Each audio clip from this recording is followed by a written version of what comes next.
It's a day in which the price of LPG has been hiked by 50 rupees a cylinder to 769 per cylinder. Meanwhile, petrol and diesel prices are at an all-time high. Diesel prices have gone up for a sixth straight day. Joining us now Mr. SC Tripathi. He is a patron of the India Energy Forum, also former Petroleum Secretary. Mr. Tripathi, I know the system has been deregulated, but in a scenario like this, is there any possibility of the government having some sort of control? Because in a country like ours, which unfortunately does remain poor, a lot of people, millions, are being affected by these prices. As regards kerosene and LPG are concerned, there, as you mentioned, the system has deregulated and perhaps there are taxes. So that only reflects the international price. Of course, with greater competition, the prices may come down, but only slightly. Petrol and diesel is a different story.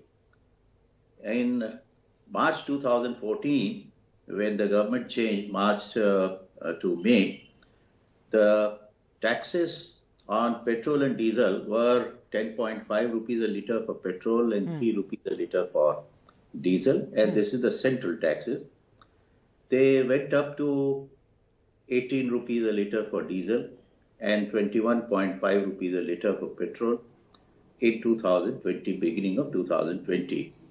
The reason being that in March 2014, the crude oil price was ranging from $104 per litre to $110 per litre.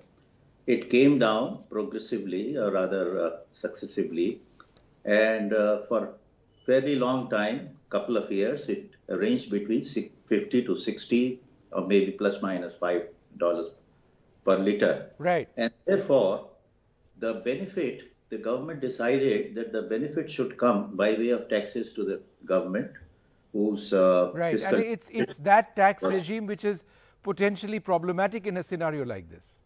Yes. So that came down. Government collected the benefit.